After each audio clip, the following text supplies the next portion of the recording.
ভোলা ২ আসনকে ঘিরে জাতীয় রাজনীতিতে তৈরি হয়েছে চরম উদ্বেগজনক পরিস্থিতি।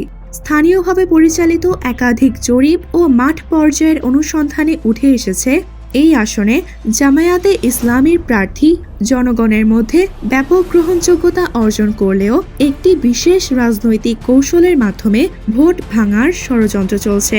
স্থানীয় বিভিন্ন সামাজিক ও রাজনৈতিক সূত্র জানায়, ভোলা ২ আসনে এলডিপি কার্যত অচেনা একটি দল।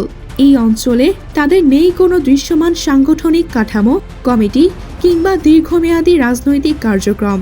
তবুও হঠাৎ করে এই আসনে এলডিপি নির্বাচন করার আগ্রহ স্থানীয় জনগণের মধ্যে তীব্র প্রশ্ন ও সন্দেহের জন্ম দিয়েছে। বিশ্বস্ত সূত্রের দাবি, এলডিপির মোকফার উদ্দিন চৌধুরী বিএনপির প্রার্থী হাফিজ ইব্রাহিমের সঙ্গে অর্থনৈতিক চুক্তির মাধ্যমে গোপন সমঝোতায় এই আসনে নির্বাচন করতে যাচ্ছেন।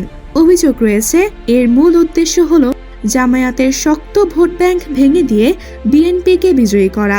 আরও উদ্বেগজনক তথ্য হল, বিএনপি প্রার্থী হাফিজ ইব্রাহিম নিজেই সম্প্রতি একটি ঘরোয়া বৈঠকে স্বীকার করেছেন, এই মুহূর্তে তার ভোট জামায়াত প্রার্থীর তুলনায় প্রায় 20% কম। রাজনৈতিক বিশ্লেষকদের মতে এই বক্তব্যই প্রমাণ করে যে এলডিপিকে ব্যবহার করে কৌশলগতভাবে ভোট ভাগ করার পরিকল্পনা চলছে। স্থানীয়দের স্মৃতিতে এখনও হাফিজ ইব্রাহিমের অতীত সন্ত্রাসী কার্যক্রমের অভিযোগ, যা নিয়ে একসময় দেশ জুড়ে ব্যাপক আলোচনা হয়েছিল।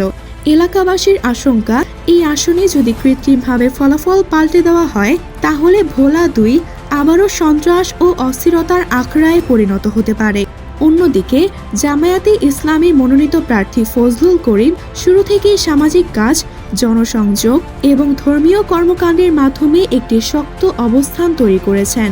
ওয়াজ মাহফিলে পরিচিত মুখ হওয়ায় সাধারণ মানুষের সঙ্গে তার সরাসরি যোগাযোগ রয়েছে, যা ভোটের মাঠে তাকে এগিয়ে রেখেছে বলে মত স্থানীয়দের। এমন এক সেন্সিটিভ মুহূর্তে ভোট ভাঙার এই কৌশলকে স্থানীয় জনগণ গণতন্ত্রের বিরুদ্ধে ষড়যন্ত্র হিসেবে দেখছে। তারা মনে করছে, এটি বাস্তবায়িত হলে ভোলার জনগণের রায় বিকৃত হবে এবং একটি অনাকাঙ্ক্ষিত রাজনৈতিক শক্তি সুবিধা পাবে।